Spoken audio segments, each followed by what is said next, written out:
வணக்கம் உறவுகளே. இன்றைக்கு நாங்கள் பார்க்க போகிற இருக்கிற விடயம், இந்த காணொலியிலே முக்கியமான விடயங்களை குறித்து நாங்கள் பார்க்க இருக்கின்றோம். இன்றைய நாள் எல்லாருக்கும் தெரியும், கார்த்திகை மாதம் 27ஆம் தேதி. இந்த நாளில் நாங்கள் எங்களை பாதுகாத்தவர்களுடைய முக்கிய நாளை இந்நாளிலே நாங்கள் ஒரு பொன்னான ஒரு நாளாக, அதாவது எங்களை பாதுகாத்தது நிமித்தம் எங்கள் காவலர்களாக அவர்கள் நாங்கள் மதித்து அவர்களை நாங்கள் நினைவு கூறுகின்ற ஒரு நாளாக இந்நாள் அமைகின்றது. எனவே சட்ட விதிகளுக்கு அமைய இந்த காணொளி பதிவிடு என்ற நேரத்திலே நாடு முழுவதும் இந்த நிகழ்வை அநேக மக்கள் இன்றைய நாளிலே அதிக வன்முறைகளோ அது புதாகரமான நிகழ்வுகள் இல்லாதபடி இந்த நிகழ்வை வெற்றிகரமாக அனுஷ்டித்திருக்கின்றார்கள். அதுக்கு மக்களுக்கு நன்றி சொல்ல வேண்டும். அதே வேளையில் இன்றைய நாளிலே நாங்களும் அந்த வீரர்களை நாங்கள் கண்டிப்பாக நினைவு கூற வேண்டும். உலகம் முழுவதும் உள்ள வாழ்கின்ற தமிழ் சொந்த உறவுகள், அதாவது இலங்கையைச் சேர்ந்த தமிழ் உறவுகள் நாடு பூராவும் வாழ்ந்து கொண்டிருக்கின்றார்கள். நாங்கள் அதாவது இயக்க வேறுபாடுகளுக்கு கடந்து எங்களுடைய தாயக தேசத்திலே தமிழின உணர்வோடு போராடிய ஒவ்வொருத்தரையும் இந்நாளிலே நாங்கள் உயிர் நீத்தவர்களை நினைவு கூறுவது எங்கள் மேல் உள்ள ஒரு தலையாய ஒரு கடமை. அதே வேளையிலே இந்த இன விடுதலை போரின் போது மரணித்த பொதுமக்களையும் நாங்கள் நினைவில் கொள்ள வேண்டும். அது ஏனென்று சொன்னால், இலங்கை திருநாட்டில் இருக்கிற மக்களை கடந்து புலம்பெயர்ந்த நாடுகளில் வாழுகின்ற ஒவ்வொரு மக்களும் இந்த நாளில் நீங்கள் ஒன்றை மனதில் நிறுத்தி கொள்ள வேண்டும். இன்றைக்கு இலங்கை தேசத்திலே மழையினாலும் வெள்ளத்தினாலும் இடுப்புக்கு மேலே வெள்ளங்கள் பாய்ந்து, வீடுகளுக்குள்ள வெள்ளங்கள் பாய்ந்து அல்லல் பட்டு கஷ்டப்பட்டு துன்பப்பட்டு துயரப்பட்டு கொண்டு இருக்கிற இந்த மக்களை இந்த நாளில் நாங்கள் இரக்கப்பட வேண்டும், பரிதாபப்பட வேண்டும். அந்த மக்கள் அந்த உள்நாட்டிலேயே இருந்து இன்றைக்கு கஷ்டப்பட்டு கொண்டு இருக்கின்றார்கள். பொருளாதாரத்தாலேயும் கஷ்டம், போரினாலேயும் கஷ்டம், பொருளாதார எல்லா வழிகளிலையும் கஷ்டம், இயற்கையாலேயும் மக்களுக்கு கஷ்டம் துயரங்களாக இருக்கின்றது. நாடு முழுவதும் ஒன்று சுனாமி வரும், அல்லது புயல் வரும், அல்லது மழை அளிக்கின்றது, அல்லது போர் அளிக்கின்றது. இவ்வாறான முறையிலே எங்களுடைய மக்கள் காலங்காலமாக பாதிக்கப்பட்டு வருகின்றபடியினாலே, எனவே தான் அந்த மக்களே புலம்பெயர்ந்த நாடுகளில் வாழ்கின்ற மக்களும் இந்த போராளிகளுடைய அர்ப்பணிப்புகள் தியாகங்களினால தான் இன்றைக்கு அநேக மக்கள் புலம்பெயர்ந்த நாடுகளில் இருந்து இன்றைக்கு 30 வருடங்களுக்கு மேலாக வாழ்கின்றவர்களும் இருக்கின்றார்கள், 10 வருடங்களுக்கு மேலாகவும் இருக்கின்றார்கள். இப்படியான மக்கள், நீங்கள் அந்த தாயத்தில் வாழுகின்ற கஷ்டப்படுகிற துன்பப்படுகிற மக்களை நீங்கள் உங்களுடைய உறவுகளை சொந்தங்களை இன்றைக்கு யோசிச்சு பாருங்கள். இன்றைக்கு ஒரு மேசன் தொழிலாளி செய்கிறவர், அல்லது வெளியில் போய் ஒரு தோட்ட வேலை செய்கிறவர், நாளாந்த கூலி வேலை செய்கிறவர்கள் தொடர்ந்து 10 நாள் மழையாக இருந்தால் அவர்களுடைய வாழ்வாதாரம் என்ன? அரசாங்கம் ஒரு பாடசாலையில் போய் இருந்தால் அவர்களுக்கு ஒரு சமைத்த உணவு நிவாரணம் தான் அவர்கள் வழங்குவார்கள். இதைவிட அவர்களுக்கு ஏனைய செலவுகளுக்கு இது பற்றாக்குறையாக இருக்கும். ஆனால் இப்போ நாடாளுமன்ற உறுப்பினர்கள் இப்போ புதிய தெரியப்பட்டார்களெல்லாம் ஜீன்ஸை மடித்து போட்டு போய் வெள்ளத்துக்குள்ளே தண்ணிக்குள்ளே நிற்கிறாங்க. ஏன்னா இப்போ புதுசாக தெரிஞ்ச ஆக்கள் தானே. அப்போ அவை போய் நின்று இன்றைக்கு பாராளுமன்ற உறுப்பினர் எல்லாம் போய் இன்றைக்கு மக்களை போய் இப்போ புதுசாக அடுத்த கூட்டுமாறு எப்படி இருக்கும், கொஞ்ச நாளைக்கு பக்குவமாக பாதுகாப்போம். நாங்கள் என்ன வெயிலுக்கு கிடக்கக்கூடாது, மழைக்கு கிடக்கக்கூடாதுன்னு எடுத்து கவனமாக வைப்போம். ஆனால் அதே போல் இப்போ அதுக்கு அவர்களை ஒப்பிடையில் எல்லாரையும் நாங்கள் அப்படி கணிக்கவும் முடியாது. ஆனால் உங்களுக்கு விளங்கும் தானே. அப்போ பாருங்கள், இன்றைக்கு அவைகள் எல்லாம் போய் உடனே போய் மக்களோட மக்களாக வெள்ளத்துக்காலையெல்லாம் நடந்து தண்டி போய் நான் நேக்கடியை சொல்லையில் எங்களோட தமிழ் தரப்பை தான் சொல்கிறேன். அப்போ இப்போ எல்லாம் போய் நிற்கணும் அவங்க மண்ணேரில் இடுப்பள முழங்காலுக்கு உள்ள தண்ணிக்கு. ஆனால் பாராளுமன்றமாக தெரிஞ்ச உடனே தான் அவ இப்படி போய் நிற்பினோம். ஆனால் இதுக்கு பிறகு இனி அடுத்த தேர்தல் வரும்போது போய் நிற்கிறாக்கள் எல்லாம் எங்களுக்கு தெரியும் என்ன. அப்போ அப்படி அன்பார்ந்த மக்களே, உங்களோட சொந்த பந்தம் உறவுகளை நீங்கள் கொஞ்சம் நினைச்சு பார்த்துக்கல்லுங்க, அது உங்களுடைய விருப்பம். எனவே நாங்கள் இந்த மாவீரர் தினத்தையும் இந்த நாளில் எங்களுடைய மக்கள் ஒரு அளவுக்கு நம்மளை கொண்டாடி விட்டார்கள். இன்னொரு விடயத்தை நான் இந்த வேளையிலே, எங்களுடைய நாட்டில் இந்த காணாமல் போனவர்கள் நீண்ட காலமாக இந்த ஒரு போராட்டத்தை நடத்தி கொண்டு இருக்கின்றார்கள். காணாமல் போனவர்கள் எனக்கு தெரியும் ஓரளவுக்கு காணாமல் போனவர்கள் இருக்கிறார்களா இல்லையா, என்ன ஆகி இருக்குமென்ற விடயம் எங்களுக்கு ஓரளவுக்கு எங்களுடைய இதயத்தில் தெரியுது. ஆனால் அன்பார்ந்தவர்களே, இவர்களை யார் தூண்டி விட்டு போராடி கொண்டு இருக்கிறார்கள்? ஆனால் அவர்களுக்கு வேதனையாக இருக்கும். ராமலிங்கம் அமைச்சர் அவர்கள் சந்திரசேகர் யாழ்ப்பாணத்தில் காணாமல் போனவர்கள் அவர்கள் இருக்கக்கூடிய வாய்ப்பில்லை என்று சொன்னதுக்காண்டி அந்த மக்கள் நினைத்து கவலைப்படுகிறார்கள், துன்பப்படுகிறார்கள். நியாயம் ஒவ்வொருவருக்கும் அந்த வழி அவர்களுக்கு தான் தெரியும். ஆனால் நான் சொல்ல மாறேன் என்று சொன்னால், ஒரு உதாரணத்தை எங்களுடைய மக்களுக்கு இந்த நேரத்தில் நான் முன்வைக்க விரும்புகின்றேன்.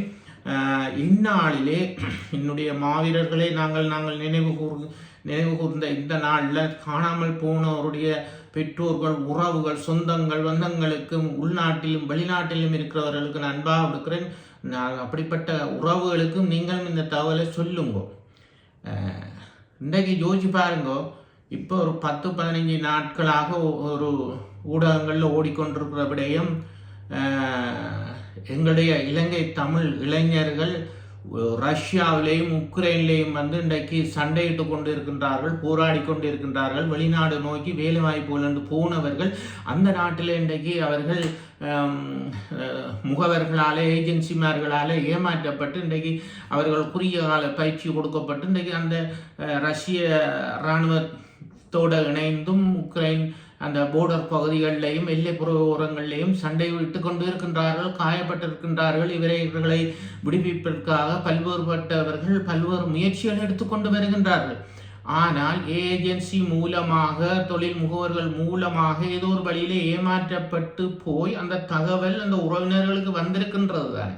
இப்போ எங்களுடைய மக்கள் சொல்லினோம், காணாமல் ஆக்கப்பட்டவர்கள், காணாமல் போனவர்கள் என்று சொல்லவில்லை, காணாமல் ஆக்கப்பட்டவர்கள். உங்களுக்கு தெரியும் யாரால காணாமல் ஆக்கப்பட்டார்கள். நீங்கள் கொண்டு போய் ஒப்படைத்தீங்க, பொறுப்பானவர்கள்ட்ட கொண்டு ஒப்படைத்து வந்த உறவுகள் கூட இருக்குது. ஆனால் அவர்களை காணாமல் ஆக்கப்பட்டவர்கள்ட்ட நீங்கள் கேட்க வேண்டிய சந்தர்ப்பம். அதுக்கு முதல் நான் இங்கே ரஷ்யாவுக்கு போயிட்டு வரேன், ரஷ்யா உக்ரைனுக்கு போயிட்டு இதுக்கு வரேன். அப்போ எங்களுக்கு நன்றாக தெரியும் என்னென்று சொல்லி சொன்னால், எங்கேயோ ஒரு மூல முடுக்குள்ள ஒருதன் போய் இருந்தாண்ட ஏதோ ஒரு வழியில எங்கேயோ ஒரு ஓட்டை இருக்கும், ஒரு அது கூட ஒரு கசிவு வாரத்துக்கு, ஒரு தகவல் வாரத்துக்கு ஒரு சந்தர்ப்பம் வாய்ப்பு இருக்கு. அந்த சூழ்நிலையில எப்படியும் தகவல் வந்துடும். அப்ப இன்றைக்கு உங்களுடைய பிள்ளைகள், உறவுகள் இன்றைக்கு அங்க சண்டை பிடிக்குது, காயப்பட்டு இருக்குதுன்ற செய்தி வந்துட்டு நீங்கள் கேட்குறீங்கள், எங்களுடைய மக்கள் ஒரு அரசியல்வாதிகளினால சில பொய்யான வதந்திகள், தகவல், அரசியல் சூழ்ச்சிகள் நிமித்தம் சில தகவல்களை வெளியே விடுவார்கள், பொய்யான தகவல்களை. இப்போ உகண்டாவில் கொண்டு போய் ராஜபக்ச குடும்பம் இலங்கையில் காணாமலாக்கப்பட்டவர்களை கொண்டே அங்கே வைத்திருக்கிறார்கள், வைத்து அவர்களுடைய கம்பெனியிலே தொழில் வேலை வாய்ப்புக்காக வைத்திருக்கிறார்கள் என்று ஏதோ ஒரு விதத்தில் அப்படி கொண்டு போய் வைத்திருந்தால் அவர்கள் ஏதோ ஒரு விதத்தில் ஒரு சுதந்திரம் இல்லாமல் கைதிகளாக வச்சு அவர்களை அமர்த்த முடியாது, வேலையை செய்திக்க முடியாது. ஏதோ ஒரு வழியில் ஒரு தகவல் வரும். ஒரு சிறைச்சாலையில் நாங்கள் போய் இருந்தோம் என்று சொல்லிச்சோன்னா ஒரு போலீஸார் எங்களுக்கு உதவி செய்கிறான், ஒரு இராணுவம் எங்களுக்கு உதவி செய்கிறான், எங்களுடைய அம்மா அப்பாவுக்கு, எங்களுடைய சொந்தங்களுக்கு, உறவுகளுக்கு இந்த சிறைச்சாலையில் இவர் தான் இங்கே இருக்கிறார், உங்களோட பிள்ளை இருக்கிறார் அட்ரஸை, முகவரியை சொன்னால் அந்த தகவல் எங்களோட அம்மா அப்பாவுக்கு வருது. ஆனால் அப்படி ஏதோ ஒரு வழியில் அந்த தகவல் உறவு வரும். இவ்வாறான செய்திகளை நம்பி அந்த மக்கள் ஏமாற்றப்பட்டு கொண்டிருக்கிறார்கள். இந்த வேளையில தான் காணாமல் போனவர்களுடைய அந்த உறவுகளுக்கு நான் ஒரு செய்தியை விடுகின்றேன். இந்த அரசாங்கத்தினுடைய காலத்திலேயே நீங்கள் தேடிக்கொண்டிருக்கிற உங்களுடைய உறவுகளுக்கு யாரால் காணாமல் ஆக்கப்பட்டார்களோ அவர்களுக்கு இடத்துல நீதி கேட்கக்கூடிய, அவர்களுக்கு வழக்கு தொடரக்கூடிய சந்தர்ப்பங்கள், சூழ்நிலைகள் இன்றைக்கு உருவாகி இருக்குது. அதனால அரசாங்கம் நேற்றைய தினம் ஒரு செய்தி சொன்னார், அரசியல் அதிகார வர்க்கங்களில் இருக்கிறவர்களுக்கும் சட்ட திட்டங்களுக்கு அவர்கள் கட்டுப்பட்டு நடக்க வேண்டும், ஜனாதிபதியாகிய நான் உட்பட என்று. அப்ப உங்களுக்கு தெரியும் யாருடைய காலத்தில் இவர்கள் காணாமலாக்கப்பட்டார்கள். மஹிந்த ராஜபக்சனுடைய ஜனாதிபதியாக இருந்தபோது, கோட்டபாய ராஜபக்ச அவர்கள் பாதுகாப்பு செயலாளராக இருந்தபோது, சரத் பொன்சேகா அவர்கள் இராணுவ தளபதியாக இருந்தபோது, கமால் குணரத்ன இன்னும் இராணுவ தளபதிகள் எல்லாம் இருக்கிறார். அப்ப நீங்கள் என்ன செய்ய வேணும் என்று சொல்லி சொன்னால், இப்ப வன்னியில காணாமல் ஆக்கப்பட்டவர்கள் என்று சொல்லி சொன்னால் உடனடியாக இன்றைக்கு வன்னியில வவுனியா நீதிமன்றத்தில் இன்றைக்கு ஒரு சாதகமான சூழ்நிலை இருக்கின்றது. உங்களுக்கு தெரியும், வன்னியில இருக்கக்கூடிய இப்ப பிரதம நீதிபதி யார் என்பது உங்களுக்கு தெரியும். பிரதம நீதிபதி யார்? இந்த நீதிபதியினுடைய காலத்தில் இன்றைக்கு நீதிபதி இளஞ்செழியன் அவர்கள் வவுனியாவில் இருக்கிறார். அவருடைய காலத்தில் நீங்கள் வன்னியில் காணாமலாக்கப்பட்டால் வவுனியா நீதிமன்றத்தில் போய் வழக்கு போடுங்க. இவர்களிடத்துல போய் ஏற்கனவே வழக்குகள் போட்டு அதுக்கான விசாரணைகள் பதில்கள் முடிவில்லை. ஆனால் நீங்கள் நல்ல சட்டத்தரணிகளை பிடிச்சி மனித உரிமை அமைப்புகளுக்கு ஊடாக இப்பொழுது நீங்கள் கையாளுங்க. அன்றைக்கு ஜனாதிபதி மஹிந்த ராஜ விசாரிக்க முடியாமல் இருந்தது, கோட்டபாய ராஜபக்ச விசாரிக்க முடியாமல் இருந்தது, இராணுவ தளபதிகளை விசாரிக்க முடியாமல் இருந்தது. இன்றைக்கு அவர்கள் மீது வழக்கு போட்டால் விசாரிக்க முடியும், விசாரித்து ஒரு நீதி கிடைக்க முடியும். எனவேதான் இந்த காணாமல் போன உறவுகளே, நீங்கள் நீதிபதிகளை, சட்டத்தரணிகளை, மனித உரிமை அமைப்புள்ள சிரேஷ்ட சட்டத்தரணிகளை அணுகி இந்த நேரத்தில் நீங்கள் காணாமல் போனவர்களுக்கு அவர்கள் பொறுப்பு கூற வேண்டும்.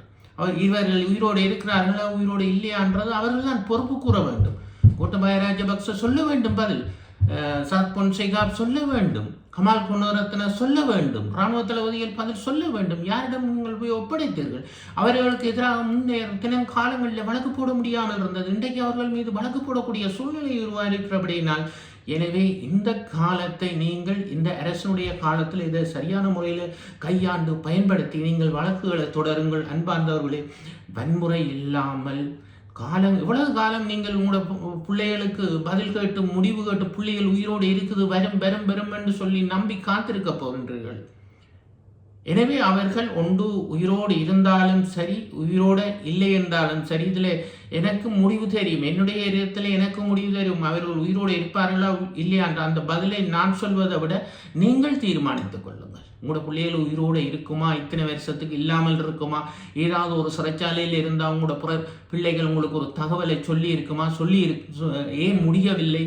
இன்றைக்கு பாருங்கள், இன்றைக்கு ரஷ்யாவில் இருக்கிற உறவுகளுக்கு அவர்கள் தகவலை சொல்கிறார்கள். சண்டை களத்தில் சிக்கிப்பட்டு மாட்டுப்பட்டு கொண்டு. அதே மாதிரி உகண்டாவில் உங்களோட பிள்ளைகளை கொண்டே வச்சிருந்தால் அவர்கள் உங்களுக்கு ஒரு தகவலை சொல்லியிருப்பார்கள். எனவே தீர்மானிங்கள். அன்பார்ந்த உறவுகளை நீங்கள் தீர்மானித்துக் கொள்ளுங்கள், உங்களுடைய பிள்ளைகள் உயிரோடு இருக்குமா உயிரோடு இருக்காதா என்று சொல்லி. ஆனால் பொறுப்பு கூற வேண்டும். காணாமல் ஆக்கப்பட்டவர்கள் அன்றைக்கு ஆட்சியில் இருந்த ஜனாதிபதியும் பாதுகாப்பு அமைச்சரும் இராணுவ தளபதிகளும் இதற்கு பொறுப்பு கூறியே ஆக வேண்டும். எனவே இன்றைய காலகட்ட சூழ்நிலையிலே வவுனியா நீதிமன்றத்தில் மதிப்புக்குரிய இளஞ்செழியன் அவர்கள் நீதிபதியாக இருக்கின்றார்கள். எனவே நீங்கள் இவர்களுக்கு எதிராக நல்ல சட்டத்தரணிகளை அணுகி உடனடியாக வழக்கு போடுங்கள். அன்பார்ந்தவர்களை, வன்முறை வேண்டாம். அப்படி இல்லைன்னு சொல்லிச்சா ஜனாதிபதி செயலகத்துக்கு முன்னுக்கு ஒரு நாள் உண்ணாவிரதம் இருங்கள், எங்களுடைய பிள்ளைகளுக்கு உறவுகளுக்கு முடிவு சொல்லுங்கள் என்று சொல்லி முடிவு கேட்டு போய் நில்லுங்கள். முதலாவது வழக்கு போடுங்கோ. அதுக்கு முடிவு வரையில் என்றால் வன்முறை இல்லாமல், போராட்டங்கள் இல்லாமல், ஜனநாயக ரீதியில் உங்களோட உரிமையை போய் கேட்டு பெற்றுக்கொள்ளுங்கள். அன்பார்ந்தவர்களே, காணாமல் நீங்கள் இந்த சந்தர்ப்பத்தை பயன்படுத்துங்கள். உயிரோடு இருக்கிறார்கள் என்று சொல்லி நீங்களும் மாற்றி உங்களுக்கு ஏதோ ஒரு முடிவு தேவை. ஒன்று இருக்கிறார்கள் இல்லை என்ற ஒரு முடிவு தேவை. அப்போ முடிவை நீங்கள் யாரிடத்தில் கேட்க வேண்டும்? நீங்கள் வீணாக சும்மா வந்து அமைதியான போராட்டத்தை நடத்தி உங்களுக்கு பிரயோசனம் இருப்பது. அவர்களுக்கு எதிராக வழக்கு போடுங்க. வழக்கு போட்டால் இன்றைக்கு அவர்களை கூப்பிட்டு விசாரித்து உங்களுக்கு அதுக்கான பதில் சொல்லியாக வேண்டும். இந்த அரசாங்கத்தினுடைய காலத்தில் நீங்கள் இதை செய்யவில்லை என்றால் எந்த ஒரு அரசாங்கத்தினுடைய காலத்திலையும் நீங்கள் இதை செய்யவே மாட்டீங்க. உங்களுடைய காலத்தை நீங்கள் வீணாக்க போகின்றீர்கள். காற்றுள்ள போதே எனவே தூற்றிக் கொள்ளுங்கள். அன்பார்ந்தவர்களே, இதுதான் சந்தர்ப்பம். இந்த சந்தர்ப்பத்தை நம்ப விடாதீர்கள், உடனடியாக மேற்கொள்ளுங்கள். இதற்கான ஒரு முடிவை, ஒரு தீர்வை உங்களுக்கு ஏதோ ஒரு வழியில் உங்களுக்கு ஒரு பொறுப்பு கூற வேண்டும். அவர்கள் இருக்கின்றார்களா இல்லையான்றது. எனவே அன்பார்ந்தவர்களே, அன்பாக உங்களுக்கு இந்த ஆலோசனையை, இந்த தகவலை, இந்த விடயத்தை நான் இந்த வேளையில் விடுக்கிறேன். அறிவிப்பது நான், தீர்மானிப்பது அன்பார்ந்த மக்களே, காணாமல் போன உறவுகளே.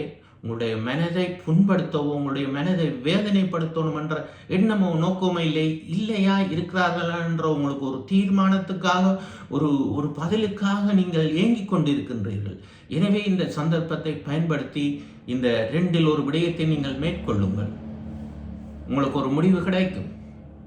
ஓகே, நன்றி. மீண்டும் ஒரு காணொலியில் சந்திப்போம்.